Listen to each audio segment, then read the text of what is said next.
हिंदी साहित्य का सरल एवं संक्षिप्त इतिहास। और यह पुस्तक साथियों मनोज कुमार मिश्रा जी की है और इस पुस्तक का यह 23वां भाग है। साथियों हम आधुनिक काल का ये छायावादी युग पढ़ रहे हैं और आधुनिक काल से यह भाग तीसरा है। तो चलिएगा छायावादी युग को आज हम शुरू करेंगे। और साथियों वीडियो शुरू करने जा रहे हैं, तो वीडियो शुरू करने से पहले आप सबसे कहें कि चैनल पर नए हैं तो प्लीज़ चैनल को सब्सक्राइब ज़रूर कर लें। चलिएगा देखते हैं आज का आपका पहला बिंदु। देखिए छायावादी युग जो है तो आपका 1920 से लेके 1936 तक ये आपका छायावादी युग है। ठीक है, तो पहला बिंदु क्या है आपका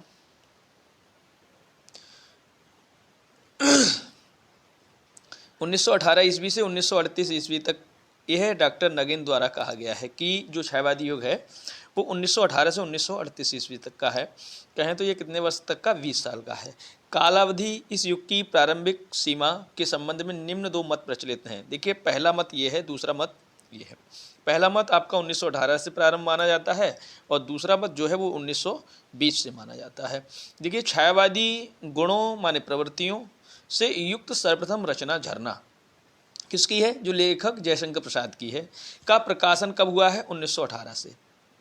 और अतएव डॉक्टर नगेन जैसे इतिहासकारों ने छायावाद का समय 1918 से 1938 माने नगेन जी ने इस चीज़ को देखते हुए कि झरना जो रचना है जयशंकर प्रसाद की वो 1918 की है और इसी झरना जो रचना है उसी से छायावाद युग का प्रवर्तन माना जाता है। तो देखिएगा 1920 से प्रारंभ होने का क्या मत है। इस युग का नामकरण श्री मुकुटधर पांडे द्वारा रचित निबंध हिंदी छायावाद के आधार पर रखा हुआ माना जाता है। मुकुटधर पांडे द्वारा हिंदी छायावाद यह निबंध लिखा गया, इसलिए कुछ लोग 1920 से भी इसे मानते हैं।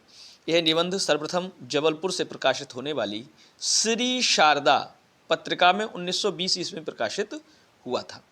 अतएव हिंदी छायावाद का प्रारंभ 1920 भी माना जाता है। अब देखते हैं महावीर प्रसाद द्विवेदी। महावीर प्रसाद द्विवेदी सरस्वती पत्रिका के संपादक 1903 से 1920 ईस्वी तक रहे थे। देखिए सरस्वती पत्रिका के संपादक भी रहे हैं, कब तक, 1903 से 20 तक, यानी 17-18 साल, जिसके आधार पर द्विवेदी युग का समय 1920 ईस्वी तक निर्धारित करके छायावाद का समय 1920 से आरंभ माना जा सकता है। देखिए नोट देखिए, हिंदी में छायावाद शीर्षक से सुशील कुमार द्वारा लिखित एक अन्य निबंध 1921 ईस्वी में सरस्वती पत्रिका में प्रकाशित हुआ था, जिसमें उन्होंने छायावाद को अस्पष्टतावाद के अर्थ में भी ग्रहण किया है। यह बात आपको समझनी है, ये नोट आपको नोट कर लेना है कि हिंदी में जो छायावाद शीर्षक से सुशील कुमार द्वारा एक निबंध 1921 में सरस्वती पत्रिका में प्रकाशित हुआ था, यह उन्होंने छायावाद को अस्पष्टतावाद के अर्थ में ग्रहण किया। मुकुटधर पांडे का कथन क्या है, मेरी समझ में नई शैली में भाव नहीं, भावों की छाया पाई जाती थी, जिन्होंने पकड़कर हृदयंगम करने में पाठकों को कठिनाई होती थी। इस छायावादता से ही मैंने छायावाद शब्द बनाया है। छायावाद की परिभाषाएं क्या हैं, किनके शब्दों में कौन कौन सी परिभाषाएं दी गई हैं, चलिए हम लोग वो समझते हैं। देखिए छायावाद की परिभाषाओं में डॉक्टर नगेंद्र के अनुसार छायावाद स्थूल के प्रति सूक्ष्म का विद्रोह है। छायावाद एक विशेष प्रकार की भाव पद्धति है, जीवन के प्रति एक विशेष भावात्मक दृष्टिकोण है। ये नगेंद्र के अनुसार परिभाषा है। डॉक्टर रामकुमार वर्मा के अनुसार क्या परिभाषा है वो देखते हैं। जब आत्मा की छाया परमात्मा में और परमात्मा की छाया आत्मा में पड़ने लगती है तब छायावाद की सृष्टि होती है। ये कितनी सुंदर परिभाषा है, इसको आप आसानी से याद कर सकते हैं।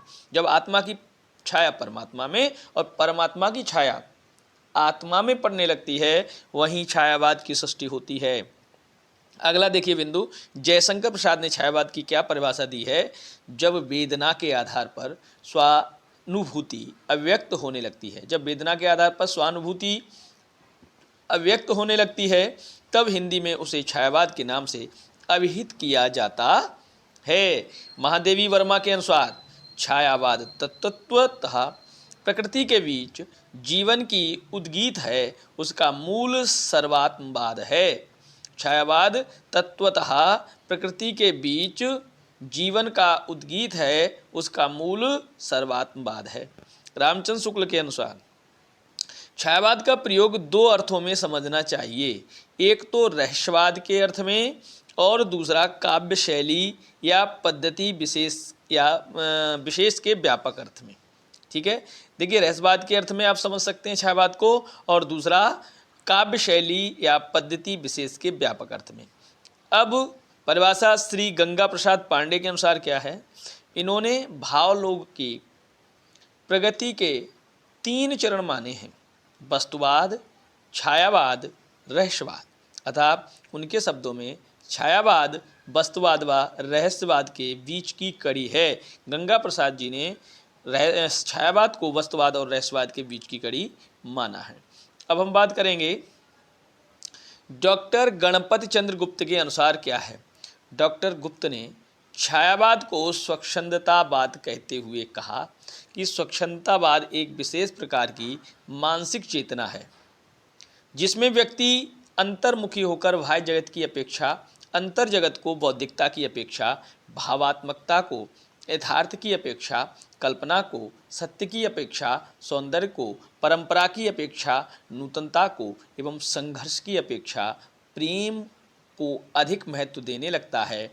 जिस काव्य में इस प्रकार की अंतर्मुखी चेतना की अभिव्यक्ति होती है उसे सामान्यतः स्वच्छंदतावाद नाम दिया जाता है। तो आप समझ लीजिए गणपत चंद्र गुप्त जी ने छायावाद को स्वच्छंदतावाद कहते हुए एक छायावाद की परिभाषा दी। सारांश इसका यही है कि जब किसी के भावों की छाया कहीं अन्यत्र जाकर पड़ती है तो उसे छायावाद की कविता कहते हैं।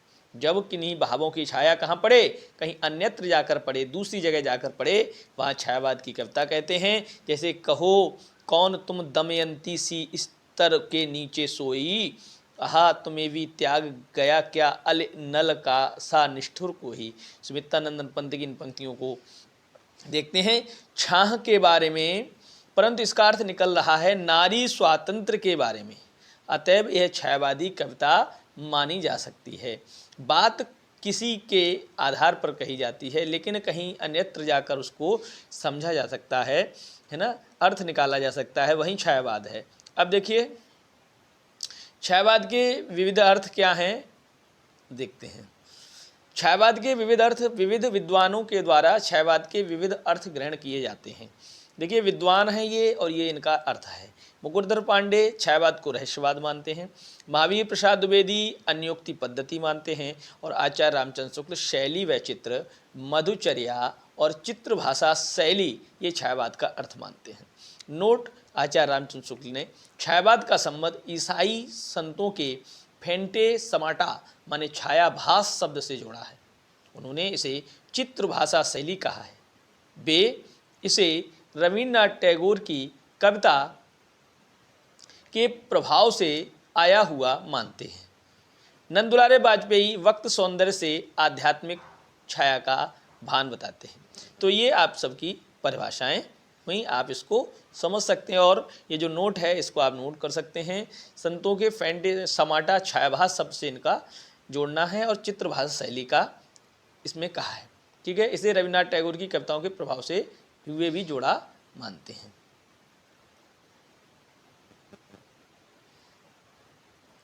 अब चलिए अब हम लोग देखते हैं नगेंद्र के अनुसार छायावाद का अर्थ क्या है। तो नगेंद्र जी ने छायावाद को स्थूल के प्रति सूक्ष्म का विद्रोह कहा है। ये बहुत ही फेमस है और बहुत ही ज़्यादा पूछे जाने वाला है कि छायावाद को स्थूल के प्रति सूक्ष्म का विद्रोह किसने कहा, तो डॉक्टर नगेंद्र। हजारी प्रसाद द्विवेदी ने व्यंग्यार्थ प्रधान शैली छायावाद को कहा है। सुशील कुमार ने अस्पष्टतावाद, ये भी पूछा जाता है, सुशील कुमार द्वारा अस्पष्टतावाद छायावाद को कहा है। जयशंकर प्रसाद ने छायावाद को कांति कहा है। सुमित्रानंदन पंत ने छायावाद को सौंदर्य की छाया कहा है और डॉक्टर बच्चन सिंह ने स्वच्छंदतावाद कहा है छायावाद को। देखिए नोट देखिए, बच्चन सिंह जी के लिए लिखा है कि बच्चन सिंह जी ने छायावाद को तत्कालीन काव्य की संपूर्ण विशेषताओं की व्यंजना में असमर्थ समझकर उसके स्थान पर स्वच्छंदतावाद शब्द का प्रयोग सार्थक माना है। शांतिप्रिय द्विवेदी जी की कहते हैं, इन्होंने प्रकृति में ही समान आत्मा का दर्शन करने की प्रवृत्ति माना है। गंगा प्रसाद पांडे वस्तुवाद व रहस्यवाद के बीच की इसको कड़ी मानते हैं। छायावाद की प्रमुख विशेषताएं देखते हैं। पहली विशेषता है कि छायावाद व रहस्यवाद एक ही, अर्थात इनमें कोई तात्विक भेद नहीं है। छायावाद में अभिव्यक्ति की सूक्ष्मता और रहस्यवाद में अज्ञात के प्रति जिज्ञासा है। छायावाद प्रकृति में मानव जीवन का प्रतिबिंब देखता है। छायावाद शैली विशेष है। छायावाद दार्शनिक अनुभूति है। छायावाद एक भावात्मक दृष्टिकोण है। छायावाद में प्रेम का चित्रण भी होता है। छायावाद प्रकृति में आध्यात्मिक सौंदर्य का दर्शन कराता है। छायावाद में गीत तत्व की प्रमुखता होती है और छायावाद स्थूल के प्रति सूक्ष्म का विद्रोह है। ये सभी विशेषताएं हैं छायावाद की। अब देखते हैं, वस्तुतः छायावाद पूर्ववर्ती युग के विरोध स्वरूप प्रतिक्रियाजन्य हिंदी कविता के एक विशिष्ट युग में प्रस्फुटित एक विशेष दार्शनिक अनुभूति एवं एक विशेष शैली है, जिसमें लौकिक प्रेम के माध्यम से अलौकिक एवं अलौकिक प्रेम के माध्यम से लौकिक अनुभूति का चित्रण होता है। इसमें प्रकृति का मानव रूप प्रस्तुत करते हुए गीत तत्व की प्रमुखता का भी ध्यान रखा जाता है। छायावाद काव्य की प्रमुख प्रवृत्तियाँ क्या हैं, ये देखते हैं। भावगत या विषयगत प्रवृत्तियाँ। देखिए, प्रवृत्ति है भावगत में अभिव्यक्ति की प्रधानता। दूसरा, मानवीय सौंदर्य बोध, रहस्य भावना, श्रृंगार भावना, प्रेम भावना और कमनीय कल्पना।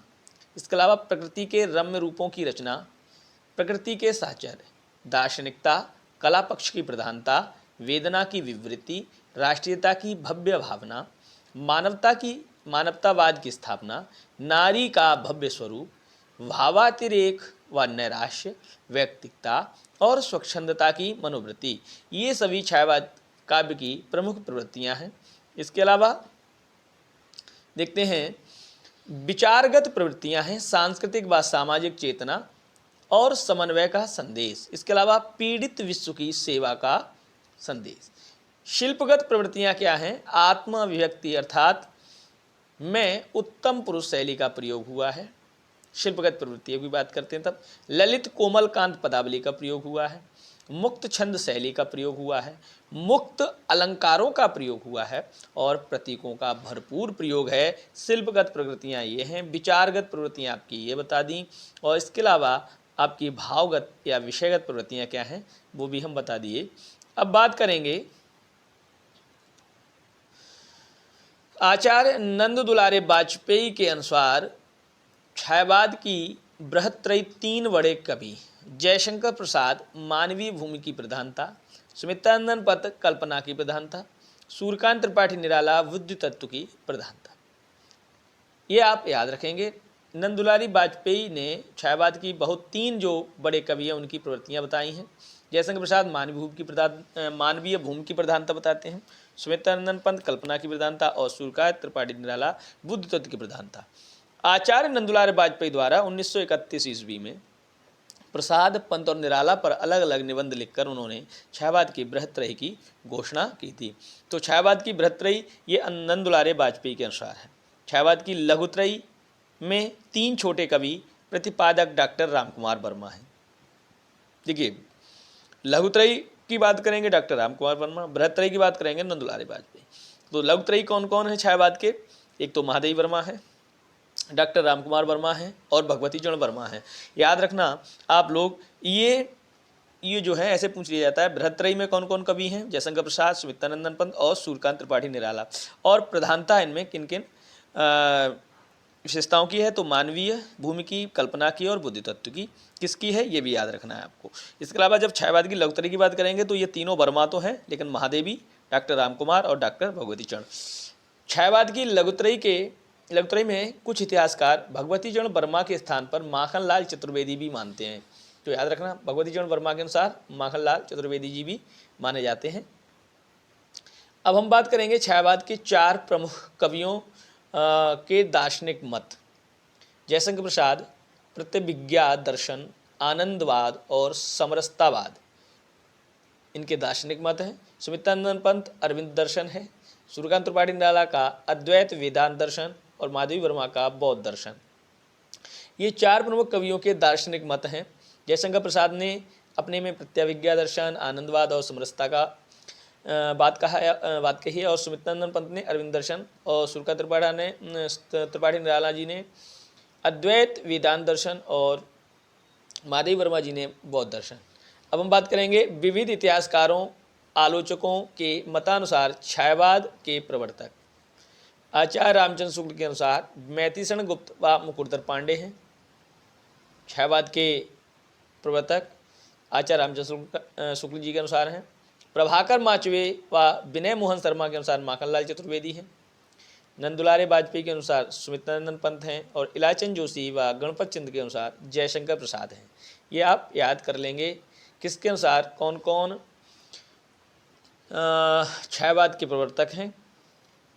सर्वाधिक सर्वमान्य एवं वास्तविक प्रवर्तक जयशंकर प्रसाद हैं। किसके अनुसार हैं? तो ये इलाचंद जोशी के अनुसार। विशेष तथ्यात्मक जानकारियाँ और भी हैं, वो हम आपके बता रहे हैं। देखिए, छायावाद कल्पना प्रधान काव्य कहलाता है। छायावादी काव्य में अनुभूतियों की गहराई देखने को मिलती है। और छायावादी युग को खड़ी बोली हिंदी का स्वर्ण युग कहा जाता है। मानवतावाद छायावाद का सर्वाधिक उज्ज्वल पक्ष माना जाता है। प्रेमचंद द्वारा संपादित जागरण पत्र को छायावाद का घोर समर्थक पत्र माना जाता है। छायावादी कवियों को पलायनवादी कवि भी कहा जाता है, क्योंकि वे यथार्थ जीवन की कटुता से मुंह को मोड़कर कल्पना लोक में विचरण करते नजर आते हैं। आचार्य रामचंद्र शुक्ल ने छायावाद को अव्यंजनावाद का विलायती संस्करण कहा है। बहुत ही ज़्यादा इम्पोर्टेंट बात है ये, विलायती संस्करण कहा है आचार्य शुक्ल ने छायावाद को। अब देखते हैं अगला बिंदु हमारा क्या है।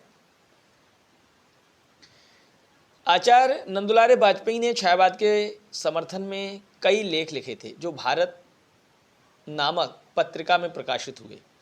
जयशंकर प्रसाद की झरना 1918 की जो रचना है, छायावाद की प्रयोगशाला का प्रथम आविष्कार माना जाता है या मानी गई है। जयशंकर प्रसाद द्वारा रचित कामायनी 1935 को इस काव्यधारा की चरम परिणति के रूप में स्वीकार किया जाता है। छायावाद के कवियों पर अंग्रेजी रोमांटिसिज्म का गहरा प्रभाव परिलक्षित है। और रोमांटिसिज्म एवं स्वच्छंदतावाद का प्रवर्तन अंग्रेजी में वर्ड्सवर्थ कोलरिज के काव्य संग्रह लिरिकल वैलेट्स के प्रकाशन वर्ष 1798 से माना जाता है। याद कर लेना, ये सभी चीज़ें आपको नोट भी कर लेनी है। छायावाद के प्रवर्तक निसंदेह जयशंकर प्रसाद ही माने जाते हैं। छायावादी युग के प्रमुख कवि कौन कौन से हैं, उन पर अब हम विस्तार से चर्चा करेंगे। तो सबसे पहले नाम आता है जयशंकर प्रसाद जी का। तो जन्मकाल इनका 1889 है। जन्म स्थान काशी, सुंघनी साहू नाम से प्रसिद्ध एक संपन्न घराने में इनका जन्म हुआ। मृत्युकाल इनकी 1937 ईस्वी है। 48 वर्ष की अल्पायु में ही ये स्वर्गलोक को प्राप्त हुए।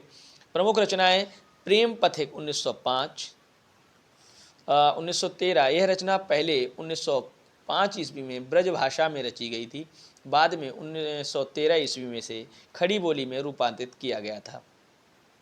चित्राधार इनकी रचना 1909 ईस्वी की है। करुणालय 1913 की है। कानन कुसुम 1913, महाराणा का मैथ 1914, झरना 1918, 1925 में इन्होंने आंसू और लहर 1933, कामायनी 1935। तो इनकी ये महत्वपूर्ण रचनाएं हैं। इसके अलावा इनकी प्रसिद्ध कविताएं कौन कौन सी हैं वो देख लेते हैं।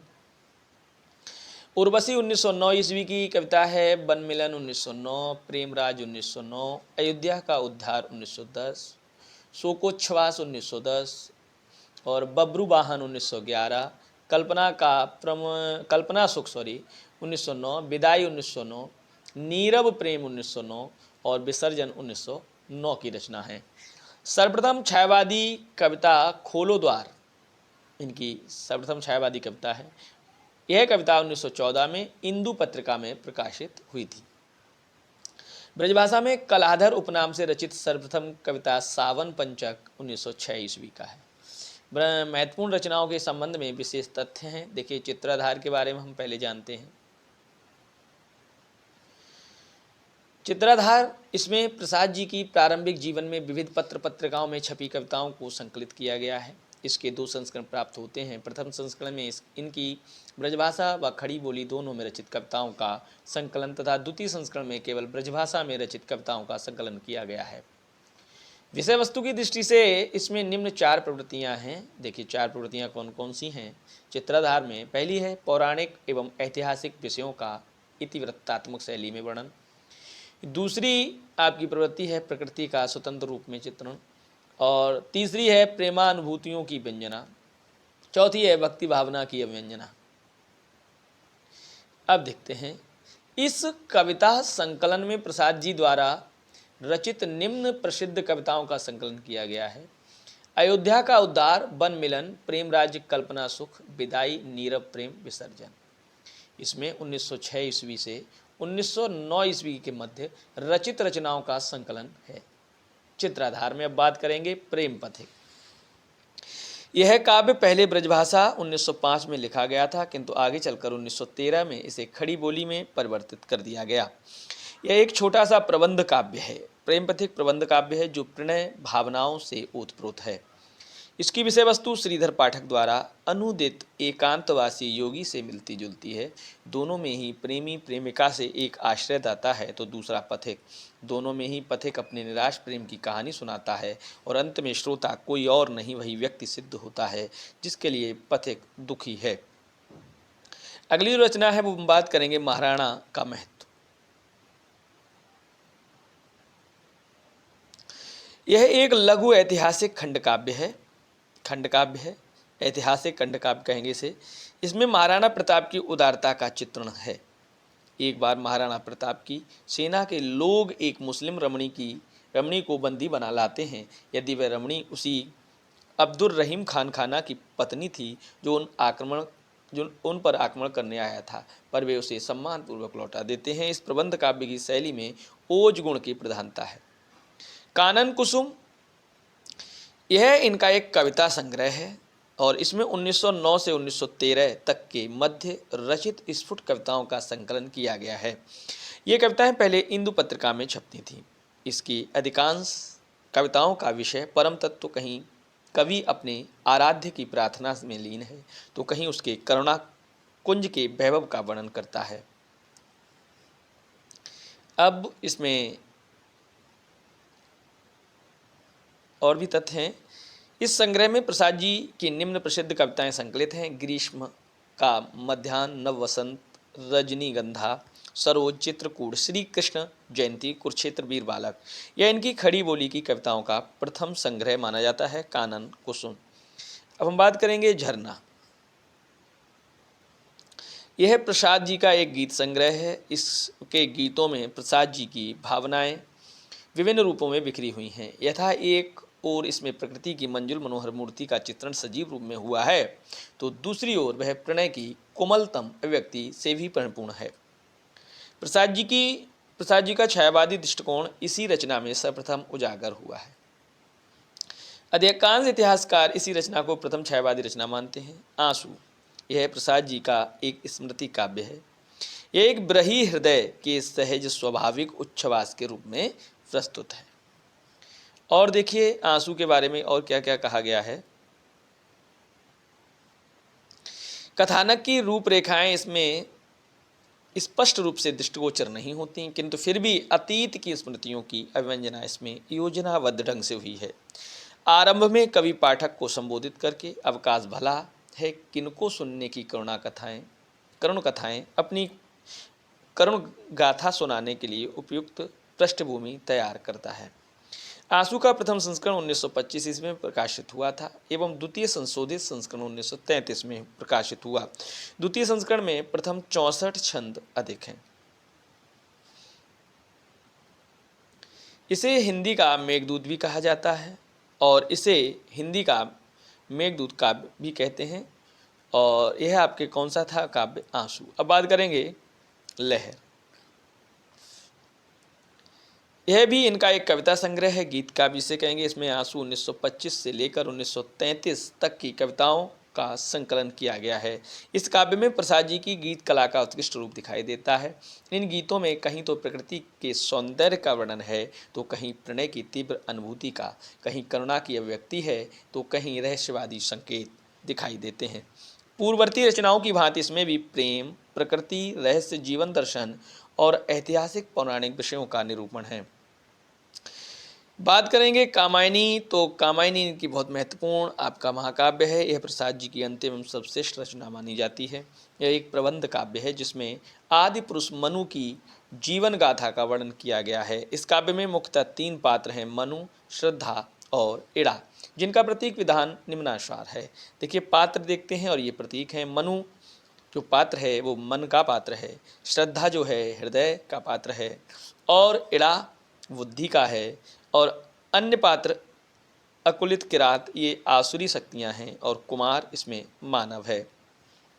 नोट देखिए, इसको नोट कर लीजिएगा कि श्रद्धा काम गोत्र की बालिका है, इसलिए श्रद्धा नाम के साथ उसे कामायनी भी कहा जाता है। श्रद्धा को यहाँ कामायनी भी कहा है। इसमें कुल 15 सर्ग हैं, और कौन कौन से 15 सर्ग हैं इन पर हम विचार करते हैं।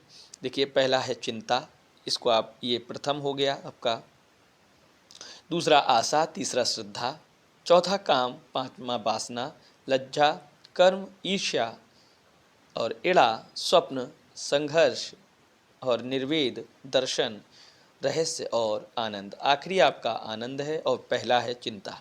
याद रखिएगा। प्रसाद जी को कामायनी लेखन की प्रेरणा शतपथ ब्राह्मण ग्रंथ से प्राप्त हुई थी। ये भी बहुत ही महत्वपूर्ण बात है, इसको भी आप याद रखें। इसके लेखन का मुख्य उद्देश्य आनंदवाद की स्थापना करना माना जाता है, और आचार्य नंदुलारे वाजपेयी ने कामायनी को मानवता का रसात्मक इतिहास कहा है। यह भी इम्पोर्टेंट है कि किसने मानवता का रसात्मक इतिहास कामायनी को कहा है, नंदुलारे वाजपेयी ने। एवं नए युग का काव्य भी नंदुलारे वाजपेयी ने किसको कहा है, कामायनी को। तो साथियों यह आज का सेशन रहा, तो आपको कैसा लगा यह आप कमेंट सेक्शन में बताइएगा, और ज़रूर बताइएगा। और साथियों हमारे साथ थोड़ा एक कारण रहता है कि हम अनवरत वीडियो नहीं डाल पा रहे हैं कुछ दिनों से।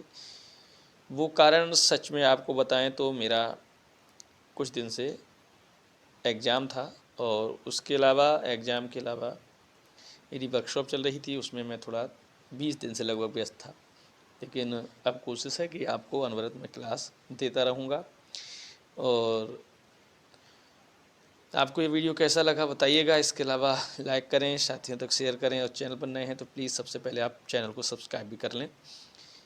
और इन सभी वीडियो के PDF को आप पाने के लिए टेलीग्राम चैनल जो है उससे जुड़ने के लिए आप डिस्क्रिप्शन में जाके इसके लिंक को आप ज्वाइन कर लें, आप वहाँ मिलेंगे। तो फिर मिलेंगे अगली वीडियो में, तब तक के लिए नमस्कार, धन्यवाद।